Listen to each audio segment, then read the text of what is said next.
Hello everyone, welcome to online study point. आज है 5 जुलाई और आज के इस वीडियो में हम 5 जुलाई से रिलेटेड करंट अफेयर के सभी इंपॉर्टेंट क्वेश्चन को कवर करेंगे। तो यदि आप लोगों को इस वीडियो के पीडीएफ चाहिए, आप हमारे इस मोबाइल एप्लीकेशन को इंस्टॉल कर सकते हैं। साथ ही आप हमारे इस टेलीग्राम चैनल से भी जुड़ सकते हैं, लिंक डिस्क्रिप्शन बॉक्स में दी हुई है। स्टार्ट करते हैं। हमारा पहला क्वेश्चन, हाल ही में किस देश ने राइट टू रिपेयर कानून ये लागू किया है? तो राइट टू रिपेयर ये कानून अभी हाल ही में लागू किया गया है ब्रिटेन के द्वारा। अब ये है क्या? तो जैसा कि नाम से स्पष्ट हो रहा है, रिपेयर करने का अधिकार। अब ये है क्या? तो देखिए, हमारे इंडिया में क्या होता है कि यदि कोई चीज़ खराब हो गई है तो सबसे पहले तो हम उसे रिपेयर ही कराते हैं। यदि वह रिपेयर होने की स्थिति में नहीं है तभी नया सामान लेते हैं। अभी मेरे ही घर में महीनों से एक मिक्सी खराब है और महीनों से मम्मी रिपेयर करने वाले के चक्कर लगा रही कि आप इसे सही करके दीजिए, नया नहीं ली है, कि इसे ही सही करके दो, नहीं होगा तभी हम नया लेंगे।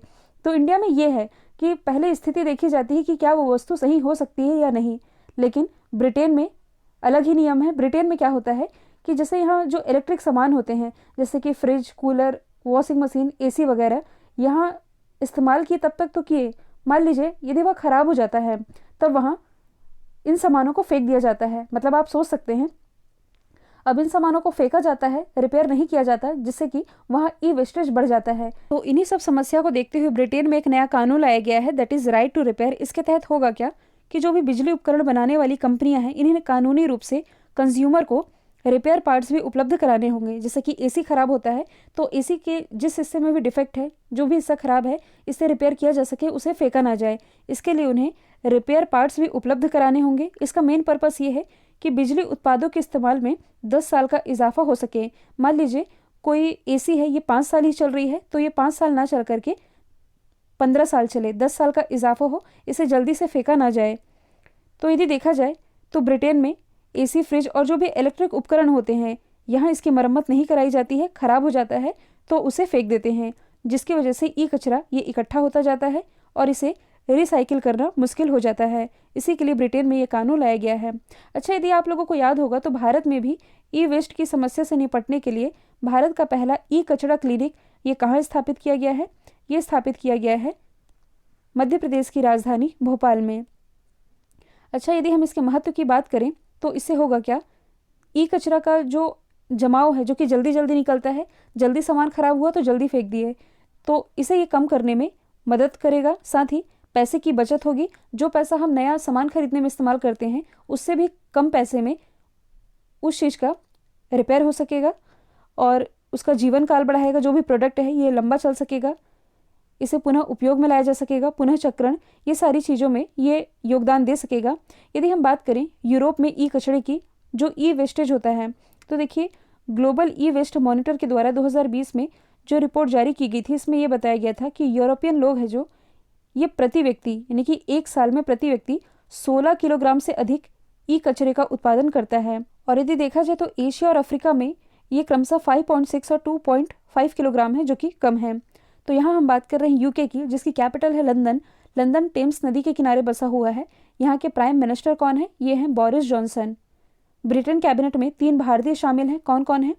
प्रीति पटेल जो कि गृह मंत्री हैं, ऋषि सुनक वित्त मंत्री हैं, और एक और हैं, इनका नाम है आलोक शर्मा। ब्रिटेन और फ्रांस के बीच में ये जो आप स्ट्रेट देख रहे हैं, इसका नाम है डोवर स्ट्रेट। साथ ही मैंने आप लोगों को ये भी बताया था कि आने वाले समय में, मतलब कि 2030 से ब्रिटेन में पेट्रोल और डीजल कारें ये बिल्कुल नहीं चलेंगी। यहाँ ई वाहनों को बढ़ावा दिया जा रहा है। क्लाइमेट इमरजेंसी लागू करने वाला विश्व का पहला देश ये ब्रिटेन ही है। अगला क्वेश्चन है, हाल ही में चर्चे में रहा ताल ज्वालामुखी किस देश में स्थित है? तो ये स्थित है फिलीपींस में, जो कि हाल ही में ज्वालामुखी विस्फोट के कारण चर्चे में आया था। ये विस्फोट हुआ कहाँ है? तो देखिए, फिलीपींस की जो राजधानी मनीला, इससे 50 किलोमीटर दूर स्थित एक द्वीप है जिसका नाम है लुजोन द्वीप, जहाँ ये विस्फोट देखने को मिला है। और ये इतना भीषण विस्फोट रहा है जिसके लिए चेतावनी जारी की गई और इस चेतावनी के लेवल को लेवल 3 तक बढ़ा दिया गया है। लेवल 3 कहने का मतलब है कि ये इस बात की ओर इशारा करता है कि फ्यूचर में भी यहाँ विस्फोटों की संख्या में वृद्धि हो सकती है।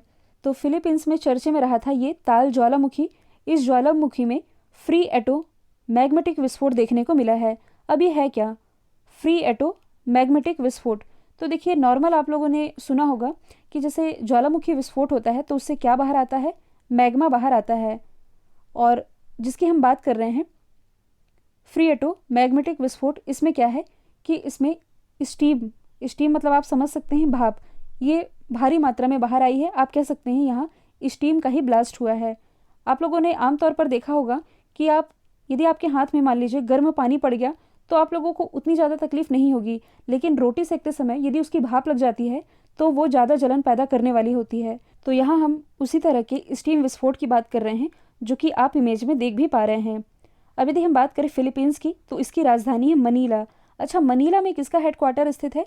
तो ADB यानी कि एशियन डेवलपमेंट बैंक, इसका हेडक्वार्टर इसी मनीला में स्थित है। यहाँ बात की जा रही है ज्वालामुखी विस्फोट की, तो हाल ही में अन्य कंट्रीज़ में भी ज्वालामुखी विस्फोट देखने को मिले हैं। इसी साल की बात है, इंडोनेशिया के मतलब कि इंडोनेशिया में माउंट मेरापी में ज्वालामुखी विस्फोट हुआ था। इटली में माउंट एटना में आप लोगों ने सुना होगा, माउंट एटना में। और जापान का एक प्रसिद्ध ज्वालामुखी है, हालांकि यहाँ विस्फोट देखने को नहीं मिला है, लेकिन इस ज्वालामुखी का जो नाम है ये एग्ज़ाम का पार्ट बन चुका है। इसका नाम है फ्यूजी यामा, तो इसका नाम भी आप याद रखेंगे। अगला क्वेश्चन है, हाल ही में पाकिस्तान के किस शहर में विश्व का सबसे अधिक तापमान दर्ज किया गया है? तो दुनिया का सबसे ज़्यादा टेम्परेचर ये भी हाल ही में पाकिस्तान के जैकोबाबाद में दर्ज किया गया है। जैकोबाबाद का जो टेम्परेचर है ये 52 डिग्री सेल्सियस दर्ज किया गया है और ये कर्क रेखा पर स्थित शहर है। अब ये तो आप जानते हैं कि कर्क रेखा भारत से भी गुजरती है। भारत के कुल 8 राज्य इसके अंतर्गत आते हैं, तो ये पाकिस्तान से भी गुजरती है। जिस शहर की हम बात कर रहे हैं जैकोबाबाद, ये इसी कर्क रेखा यानी कि ट्रॉपिक ऑफ कैंसर पर स्थित है। तो गर्मी का मौसम चल रहा है, ये तो आप सभी जानते हैं। ग्रीष्मकाल के दौरान सूर्य इस शहर के बहुत करीब होता है और भीषण गर्मी की लहरों ने 2 लाख से अधिक आबादी को इसकी चपेट में लिया है। लोग इतने मजबूर हैं कि यहाँ घर से भी नहीं निकल पा रहे हैं। अब यदि हम बात करें पाकिस्तान की राजधानी ये है इस्लामाबाद। यहाँ के प्राइम मिनिस्टर कौन है? क्रिकेटर इमरान खान। सी पैक कॉरिडोर ये तो आप लोगों को मालूम ही है, ये पाकिस्तान के ग्वादर पोर्ट तक जाता है, चाइना से पाकिस्तान के ग्वादर पोर्ट तक। साथ ही फाइनेंशियल एक्शन टास्क फोर्स की ग्रे लिस्ट में पाकिस्तान को बरकरार रखा गया है। भारत और पाकिस्तान के बीच ये जो अंतर्राष्ट्रीय रेखा है इसका नाम है रेड क्लिफ रेखा। भारत और पाकिस्तान के बीच सिंधु जल विवाद है, ये तो आप लोगों को मालूम ही है। अगला क्वेश्चन है, हाल ही में किसने पारिजात का पौधा लगा करके वन महोत्सव 2021 की शुरुआत की है? तो इसकी शुरुआत अभी हाल ही में प्रकाश जावड़ेकर जी ने की है। प्रकाश जावड़ेकर जी जो कि हमारे प्रेजेंट टाइम में केंद्रीय पर्यावरण मंत्री हैं, इन्होंने पारिजात का पौधा लगा करके वन महोत्सव 2021 की शुरुआत कर दी है।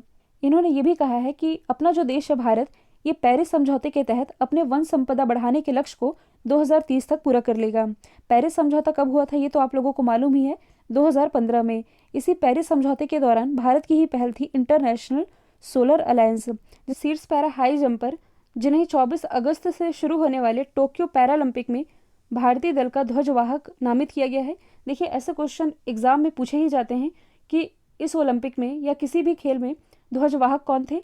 तो अभी जो टोक्यो ओलंपिक होने हैं इसमें पैरालंपिक भी होने हैं, इसमें भारतीय दल के ध्वजवाहक जो कि नामित किए गए हैं मरियप्पन थंगावेलु। ये एक पैरा हाई जंपर है जिनकी इमेज आप देख पा रहे हैं। अब इनका नाम और इसलिए इम्पोर्टेंट बन जाता है क्योंकि आप लोगों को मालूम ही है 2020 में भारत का जो सर्वोच्च खेल रत्न अवार्ड है राजीव गांधी खेल रत्न पुरस्कार, ये कितने लोगों को प्रदान किया गया है? कुल 5 लोगों को। इन 5 में से थंगावेलु भी शामिल हैं। 25 वर्षीय हैं ये और किस राज्य से बिलोंग करते हैं? ये तमिलनाडु से बिलोंग करते हैं। पैरा एथलीट है जो कि ध्वजवाहक होंगे टोक्यो पैरालंपिक में। अगला है, गोवा सरकार ने अपने किस गांव में एक मनोरंजन गांव बसाने का प्रस्ताव पारित किया है? तो गोवा का एक गांव है जिसका नाम है मंडरेम। यहाँ मनोरंजन गांव बसाया जाएगा, यानी कि इंटरटेनमेंट की यहाँ सारी फैसिलिटी होगी, साथ ही ये टूरिज्म को भी बढ़ावा दे सकेगा। तो इसी के तहत यहाँ एक तरह का मनोरंजन गांव बसाया जाएगा मंडरेम गांव में। गोवा की यदि हम बात करें जो कि क्षेत्रफल की दृष्टि से भारत का सबसे छोटा राज्य है, पणजी है राजधानी जो कि मांडवी नदी के किनारे बसी हुई है। मुख्यमंत्री हैं प्रमोद सावंत।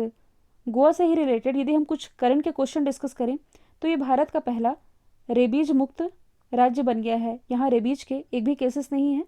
दूसरा आप याद रखेंगे, भारत का पहला सैंड ड्यून पार्क यानी कि बालू टिब्बा पार्क ये इसी गोवा में स्थापित किया जा रहा है। भारत का पहला और भारत का दूसरा फ्लोटिंग जेट्टी यानी कि तैरता हुआ घाट, इसकी भी स्थापना गोवा में की गई है। मनसुख मंडाविया ने इसका उद्घाटन किया था। हर घर जल योजना, हर घर जल योजना ये पूरी तरह से लागू कर दिया गया है गोवा में, और ऐसा करने वाला ये पहला राज्य बन गया है। यहाँ बात की जा रही है चर्चे में रहे गांवों की, तो देखिए सुरला गांव ये भी गोवा में स्थित है। ये गोवा का ऐसा पहला राज्य बना है जिसने अपनी आबादी का 100% वैक्सीनेशन कर लिया है। अब इसमें आप कंफ्यूज नहीं होइएगा, क्योंकि ये ऐसा गोवा का पहला गांव है, जबकि भारत का ऐसा पहला गांव जिसने अपनी आबादी का 100% वैक्सीनेशन किया है तो यह है जम्मू कश्मीर का वावेन गांव। इसके बारे में मैंने आप लोगों को बताया था।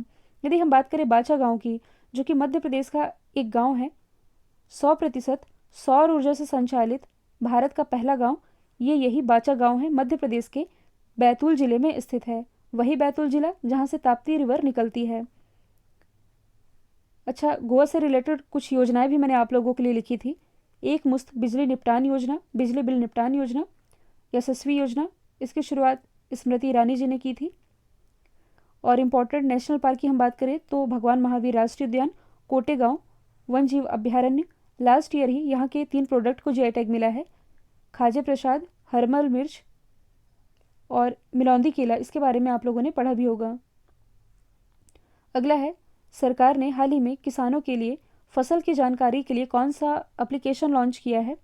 तो ये भी हाल ही में लॉन्च किया गया है, आत्मनिर्भर कृषि एप्लीकेशन। इस एप्लीकेशन के माध्यम से किसानों को कृषि से रिलेटेड इन्फॉर्मेशन मिल सकेगी। कहने का मतलब है कि कृषि से संबंधित बारीक से बारीक जानकारियाँ इस एप्लीकेशन पर मौजूद होंगी। मौसम संबंधी जानकारी और अलर्ट की भी सुविधा इस एप्लीकेशन पर मिल सकेगी। साथ ही किसानों को इस एप्लीकेशन के माध्यम से मिट्टी के प्रकार, मिट्टी की सेहत, नमी, मौसम और पानी की उपलब्धता से रिलेटेड जो भी डेटा हैं ये इसी एप्लीकेशन में मिल सकेंगे। अब सारी बात तो सही है, एप्लीकेशन भी लॉन्च किया गया है ताकि किसानों को ये सुविधा मिल सके, सारी जानकारी मिल सके। सवाल ये भी बनता है कि देखिए, एप्लीकेशन तो आपने लॉन्च कर दिया है, लेकिन क्या हर किसान मोबाइल चलाता है? सबसे ज़रूरी तो ये है ना कि यदि किसान के पास मोबाइल होगा तभी वो इस एप्लीकेशन को डाउनलोड करेगा, नॉलेज होगी तब इसे ये चला पाएगा। तो सबसे ज़रूरी है स्किल डेवलपमेंट, मतलब कि शिक्षा भी ज़रूरी है, शिक्षा के साथ साथ ये टेक्नोलॉजी भी ज़रूरी है। तो देखिए, इसका भी कुछ उपाय निकाला गया है। आप लोगों ने अभी कुछ दिन पहले सुना होगा भारत नेट परियोजना के बारे में। हालांकि भारत नेट परियोजना ये तो बहुत पुरानी है, लेकिन इस पर इस समय काफ़ी ज़ोर शोर से ध्यान दिया जा रहा है। देखिए, अभी क्या है कि जो रिलायंस जियो है, इसने गूगल के साथ मिलकर के सबसे सस्ता स्मार्टफोन लॉन्च करने की घोषणा की है। इसका नाम क्या होगा? जियो नेक्स्ट। सबसे सस्ते दाम में मोबाइल मिल सकेंगे। मोबाइल मिल जाएगा तो इसके लिए इंटरनेट ज़रूरी है, जिसके लिए भारत नेट परियोजना इस पर जोर दिया जा रहा है। आगे हम इसके बारे में डिटेल में डिस्कस भी करेंगे। अगला क्वेश्चन है, भारत में इंस्टाग्राम पर सबसे ज़्यादा कमाई करने वाले व्यक्ति कौन बने हैं? तो ये बन गए हैं cricketer Virat Kohli. Hopper HQ के द्वारा हाल ही में लिस्ट जारी की गई है, जिसमें कि ये बताया गया है कि विराट कोहली एक इंस्टाग्राम पोस्ट पर, मतलब कि जो ब्रांडेड पोस्ट होता है जिसका ये प्रमोशन करते हैं, एक पोस्ट के लिए ये 5 करोड़ रुपए चार्ज करते हैं। 2 साल पहले ये एक पोस्ट के लिए करीब 1.35 करोड़ लेते थे। मतलब आप सोच सकते हैं कि बीते 2 सालों में इनकी एक पोस्ट की कमाई लगभग 3 गुना बढ़ गई है। और टॉप 20 में शामिल इकलौते भारतीय हैं। वैसे देखा जाए तो दूसरे स्थान पर, मतलब कि विराट कोहली के बाद दूसरे स्थान पर रही हैं प्रियंका चोपड़ा। भारत की तरफ से टॉप पर तो है विराट कोहली। पूरी दुनिया में यदि देखा जाए तो इंस्टाग्राम की एक पोस्ट से सबसे ज़्यादा कमाई करते हैं पुर्तगाल के स्टार फुटबॉलर क्रिस्टियानो रोनाल्डो। साथ ही दुनिया के पहले अरबपति फुटबॉलर ये भी क्रिस्टियानो रोनाल्डो ही हैं। अगला क्वेश्चन है, हाल ही में कैबिनेट ने 16 राज्यों के गाँवों में ऑप्टिकल फाइबर नेटवर्क सुविधा पहुँचाने के लिए किस परियोजना को मंजूरी दी है? तो अभी हम डिस्कस करने जा रहे हैं भारत नेट परियोजना के बारे में, जो कि इम्पॉर्टेंट है। अब देखिए, ये भारत नेट परियोजना ये है क्या? तो ये केंद्र सरकार की योजना है। इसकी शुरुआत 2011 से की गई थी। 2011 में जब इसकी शुरुआत की गई थी तब इसका नाम था नेशनल ऑप्टिकल फाइबर नेटवर्क, इस रूप में इसकी शुरुआत की गई थी। लेकिन 2014 में इसका नाम बदला गया और कर दिया गया भारत नेट परियोजना। इस भारत नेट परियोजना के बारे में यदि हम बात करें तो ये दुनिया का सबसे बड़ा ग्रामीण ब्रॉडबैंड कनेक्टिविटी प्रोग्राम है।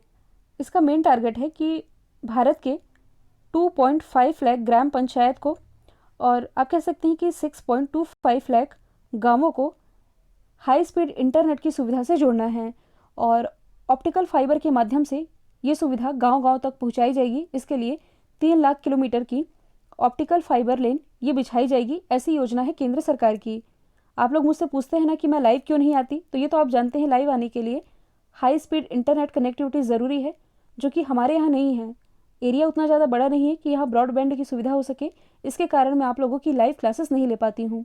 तो यहाँ हम बात कर रहे हैं भारत नेट परियोजना की, जिसमें कि प्रत्येक ग्राम पंचायत में 2 से 5 वाईफाई हॉटस्पॉट और प्रत्येक गांव में कम से कम 1 वाईफाई हॉटस्पॉट लगाया जाएगा। और केंद्र सरकार की ये जो योजना है PPP मॉडल पर आधारित है। PPP यानी कि पब्लिक प्राइवेट पार्टनरशिप, जो कि भी 16 राज्यों में लागू होगी। लगभग 30,000 करोड़ रुपए इसमें खर्च किए जाएंगे।